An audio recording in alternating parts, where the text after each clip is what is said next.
Hello friends, in last class we have seen blood disorder, that is anemia part 1. In that we have seen definition of anemia, causes of anemia, classification of anemia, pathophysiology of anemia, some of the common clinical features of anemia and diagnostic assessment, and started with the classification of anemia.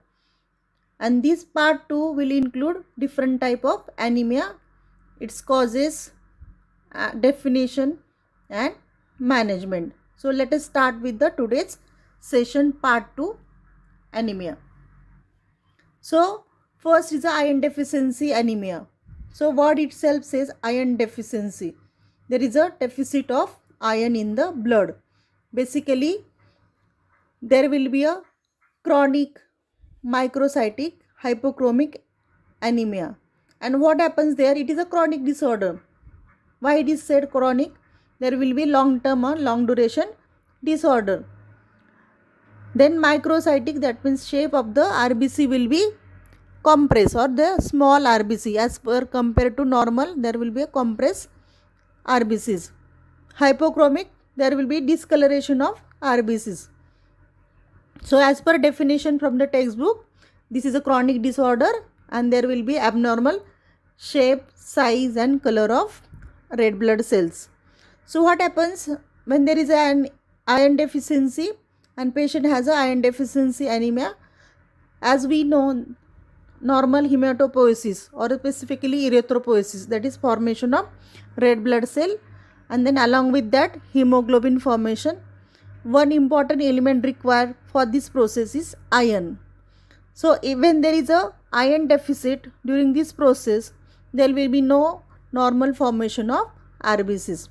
So that is the exact reason for iron deficiency anemia. Next we will see etiology or causes of iron deficiency anemia. Mainly it is categorized into two: inadequate absorption and second excessive loss of iron. So first is a inadequate absorption, that means there is a dietary deficit or intake is very less as compared to normal requirement. Like for example, iron rich products are there like spinach, jaggery. So there are specific food vegetables which are deficit into diet. Second, under absorption, inadequate absorption, it is taken like diet, proper iron rich diet is taken, but there is a lack of absorption in the stomach, lack of absorption of iron from stomach. So what happens when there is a intake of iron? For the absorption of iron, there is a requirement of vitamin C. So along with iron, if vitamin C is not there, there is a improper absorption of iron. So this is one of the cause for iron deficiency anemia. Second is excessive loss of iron. Excessive loss of iron, that means there will be bleeding disorder like gastrointestinal bleeding, post-operative bleeding, abnormal menstrual bleeding, maybe because of some blood disorder. So excessive loss of iron, maybe because of accident or post surgery, excessive loss of iron, and then it leads to iron deficiency anemia.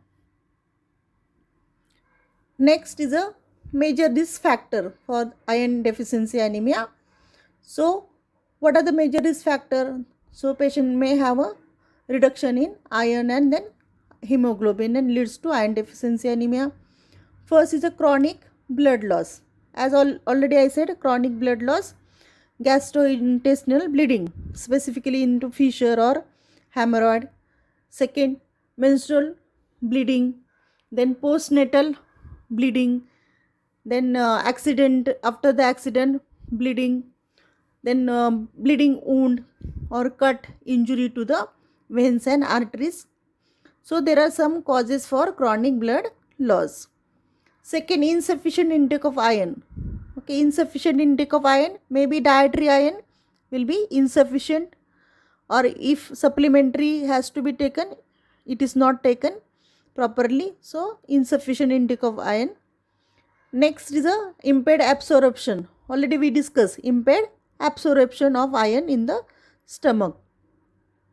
Then excessive demand for RBC production. Excessive demand for RBC production, like for example, I can give one example, like patient suffering from thalassemia. Thalassemia is a congenital disorder where there will be enlargement of the spleen, and this is a congenital disorder. What happens there? There will be demand for formation of RBC, because what happens, normal lifespan of the RBC is 120 days, and if patient is suffering from thalassemia, there will be early or immature RBC formation or early destruction of RBC. So there is a demand for production of RBC. So RBC are not formed in a mature form, leads to iron deficiency anemia, or it is at major risk. Next, we'll see the clinical manifestations of iron deficiency anemia. Basically, first peripheral blood smear will reveal.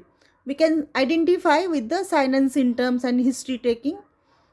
Additionally, there will be specific investigations, blood investigation, which will reveal iron deficiency anemia or which type of anemia is there in the patient.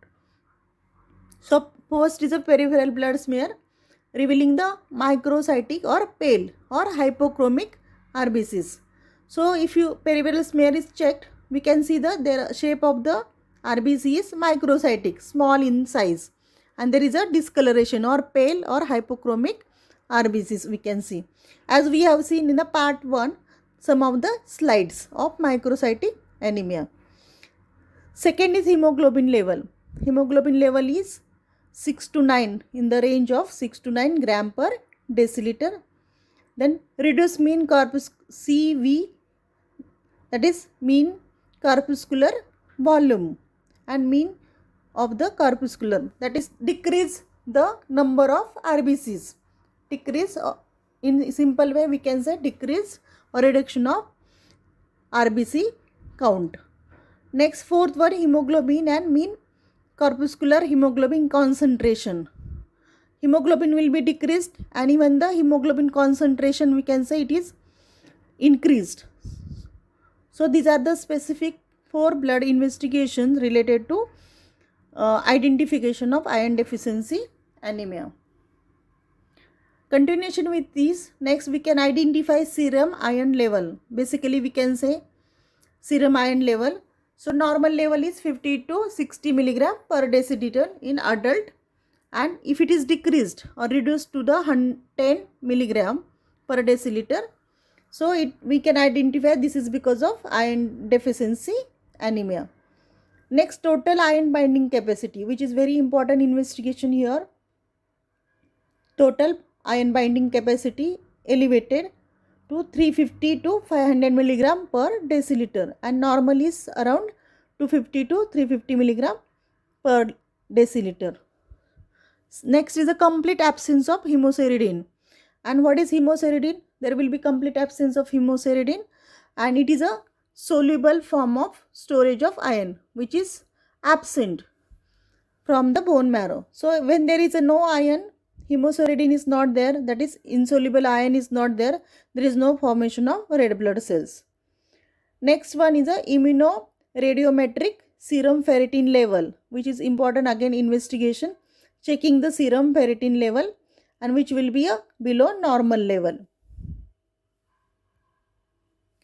Next we'll see the management of iron deficiency anemia. So diagnosis and correction of underlying cause. So we need to identify what is the exact cause of iron deficiency, and we need to treat the underlying cause after the diagnosis.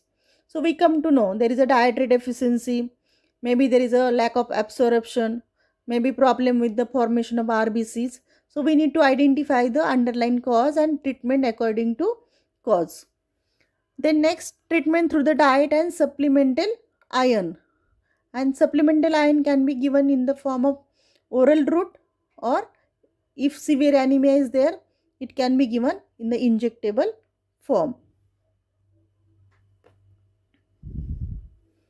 Next is a megaloblastic anemia. So next type is megaloblastic anemia, and this is because of deficiency of vitamin B12 and folic acid. So mainly there is a deficiency of folic acid and vitamin B12, which leads to increased size of RBCs. Why it is called megaloblastic anemia? Megaloblastic, that means increased size of RBC. And basically we can identify when peripheral smear is taken, slide, we can identify the large RBCs in the bone marrow. So we can see the large size of the RBC in the bone marrow as well as in the blood. So megaloblastic anemia, it is called because of large size of RBCs. The next other common features are, first is a leukopenia. What is leukopenia? There is a decreased WBC count, white blood cell count. Leukopenia, we can see patient is having reduction in RBC as well as reduction into white blood cells. Second is thrombocytopenia. In thrombocytopenia, that means decreased number of platelet thrombocytes, decreased platelet count.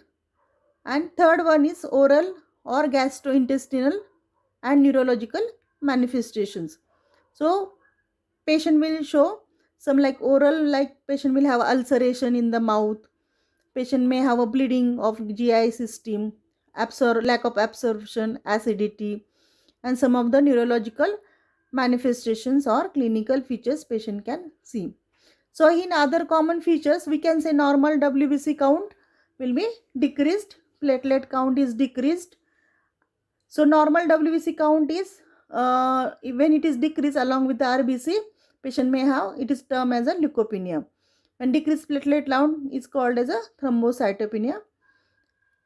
Next is a management of megaloblastic anemia. So specifically, if we understand, because of deficiency of vitamin B12 and folic acid, naturally patient has to get vitamin B12 and folic acid supplement, and we have to concentrate on the dietary supplement of the vitamin B12 and folic acid initially.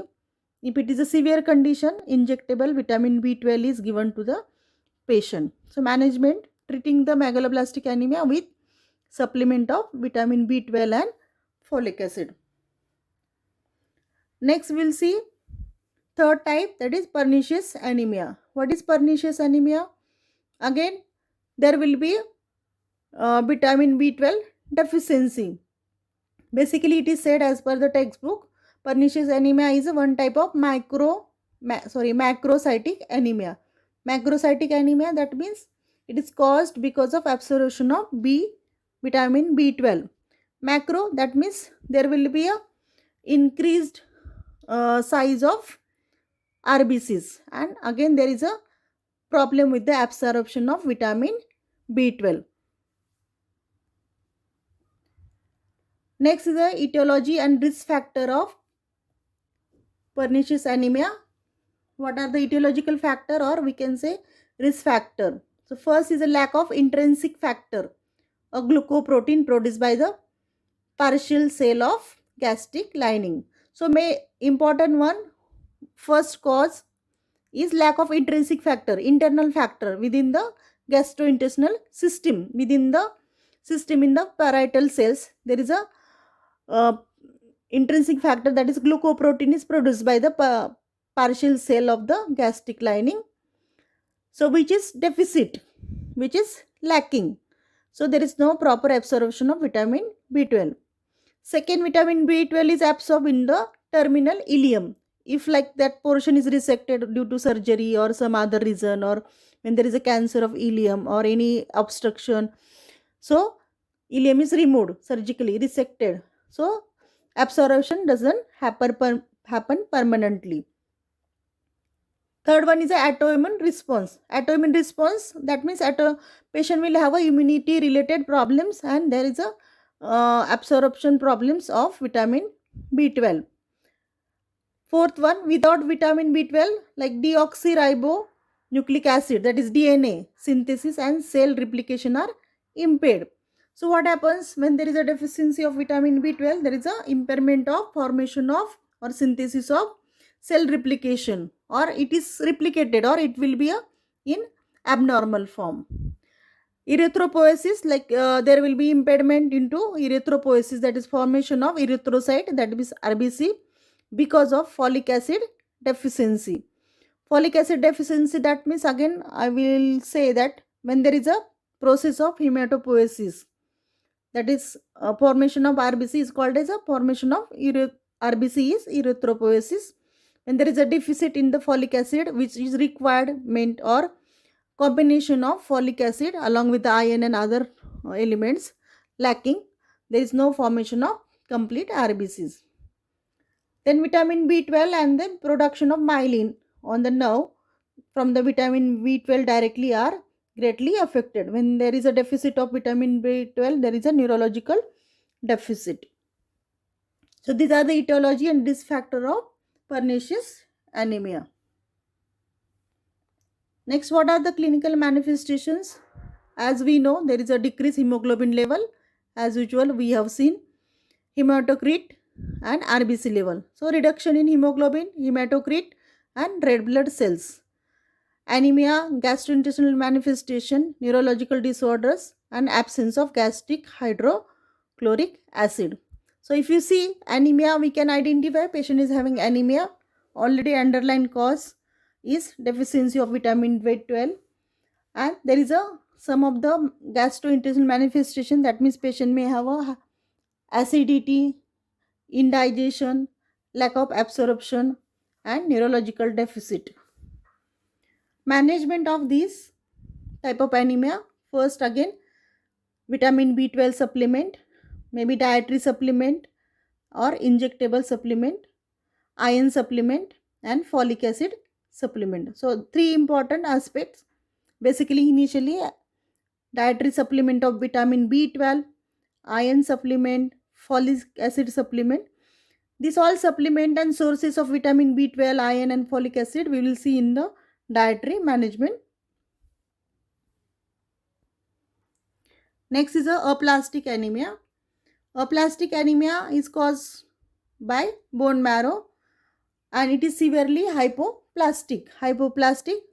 There will be abnormal formation of RBCs, red blood cells, in the bone marrow, and it is because of some of the congenital disorders, or patient is suffering from leukopenia, patient is suffering from leukemia, patient is suffering from thalassemia. So there are some of the congenital disorder where there is a formation of RBC in the abnormal way.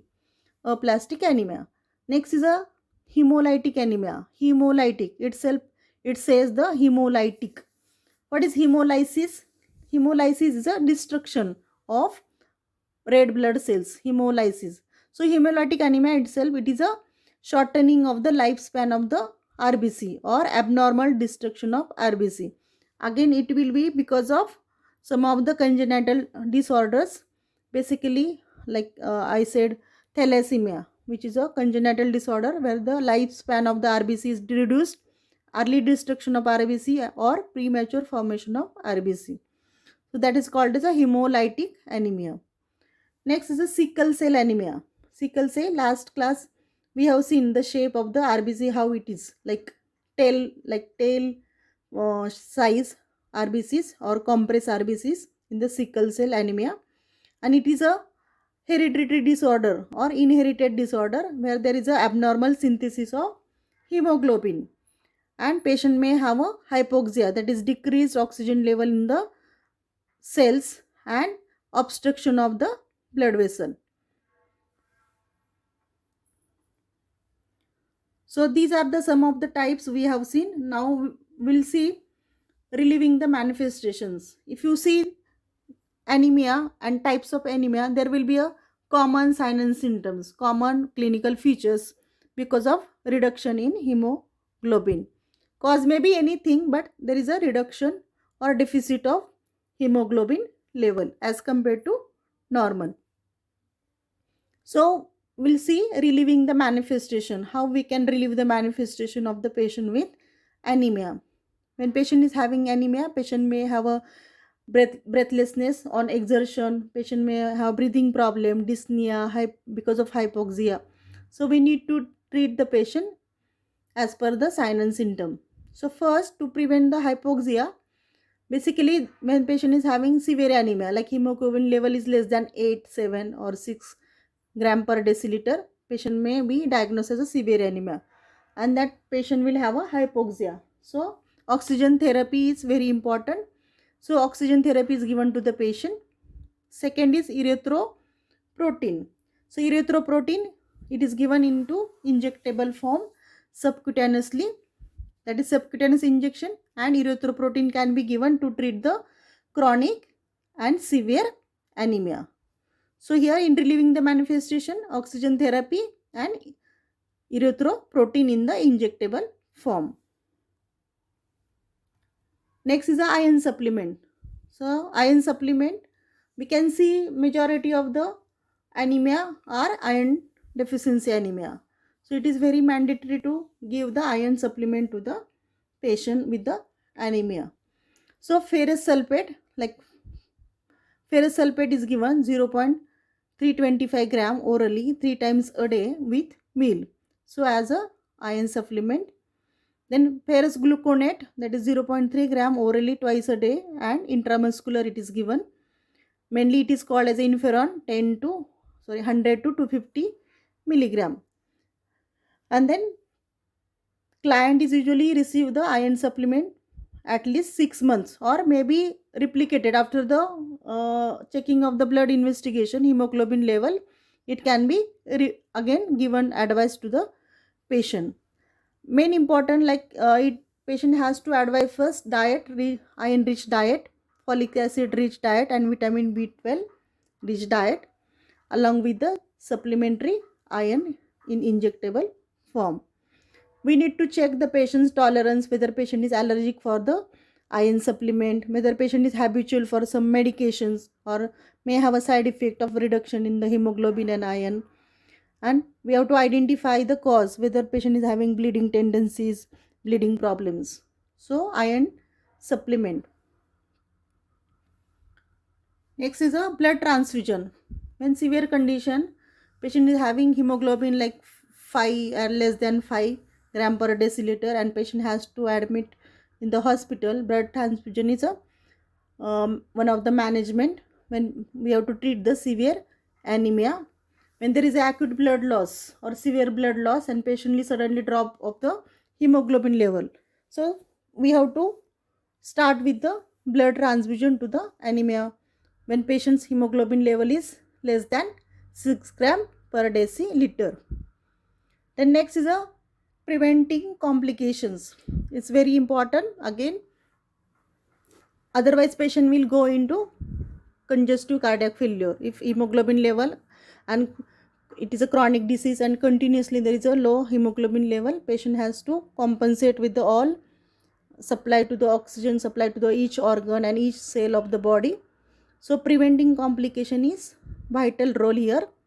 So here early diagnosis and treatment, detecting the anemia, like blood investigation, assessing the sign and symptom of anemia, and treatment. So initially if hemoglobin level is like in the mild stage, so it can be treated as early as possible.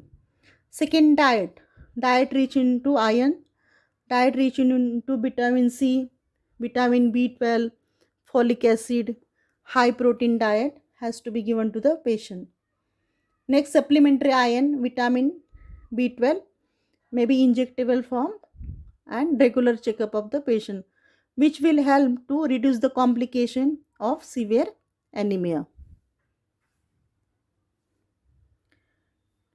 Next, we'll see the nursing management. Nursing management. Nurses has a vital role here in treating the anemic patient in the community also, in the hospital also, and in the different areas. So here it can be like promotive activity, it can be preventive activity, curative activity, or rehabilitative activity. And once patient is diagnosed with the anemia, we need to first assess. Once patient come to the hospital, we need to have a nursing assessment. In nursing assessment, first is a history taking. So what history we will take about the anemic patient? So history of like different causes or types of anemia we need to correlate. So whether what is a dietary factor, like diet related history. What type of diet patient takes? Patient is vegetarian, non-vegetarian. Whether patient takes a vitamin rich diet, iron rich diet, protein rich diet. So after diet, any bleeding problems, blood loss, or any chronic disease patient is having, so we need to take the history of related to disease also. Next, physical examination, mainly head to toe examination, and then we observe like there may be clubbing of nails, there will be paleness of conjunctiva, paleness of the nail bed. So we need to assess patient head to toe examination. Dietary concern is again very important. Already I said dietary history of the patient. Then investigations like hemoglobin level and CBC, complete blood count, is very important in initially to identify the severity of anemia. Next is a nursing diagnosis. So I have selected some of the important nursing diagnosis here. So first, activity intolerance related to decreased blood supply or to low hemoglobin level. So activity intolerance. Why there will be activity intolerance? Because patient has a hemoglobin level is decreased and oxygen carrying capacity is reduced. And because of that, patient will feel very fatigued and leads to activity intolerance. So this will be a nursing diagnosis. So for this nursing diagnosis, EOC, that is expected outcome, will be patient will have a activity tolerance. Activity tolerance.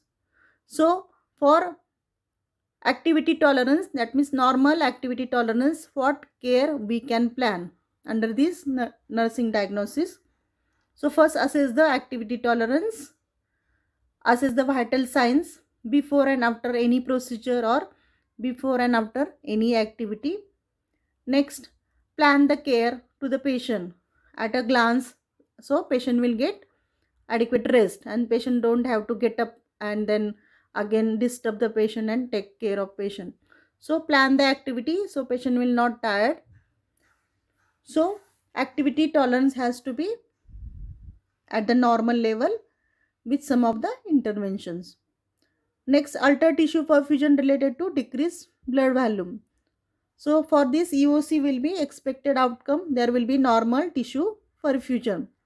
So assess the tissue perfusion, assess for the sign and symptoms, check the vital signs, then give the appropriate treatment like iron deficiency, then we have to give the supplement of iron. Vitamin B12 deficiency, we have to give the supplement of vitamin B12. Oxygen therapy, then blood transfusion as per requirement of the patient.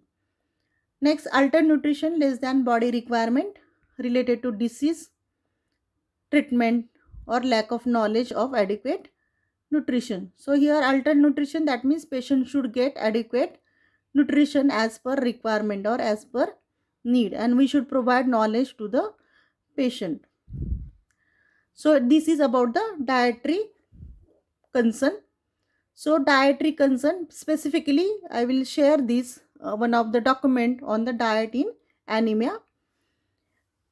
Next is a knowledge deficit related to disease condition, hospitalization, long-term treatment and preventive measures. So patient should get adequate knowledge about disease condition, what is the cause, what will be the sign and symptom, complication, why there is a need of hospitalization and long-term treatment, and how patient can prevent severe anemia. So we need to counsel the patient, give psychological support and provide knowledge related to these aspects. So basically this health education to the patient, mainly diet, exercise, small and frequent diet, iron rich diet, vitamin B12 rich diet, high protein diet as per patient's requirement. Exercise, like patient can have initially passive exercise and then active exercise, breathing exercise, regular checkup. Stress management is very important here. Regular treatment for underlying cause. So this health education we need to provide to the patient.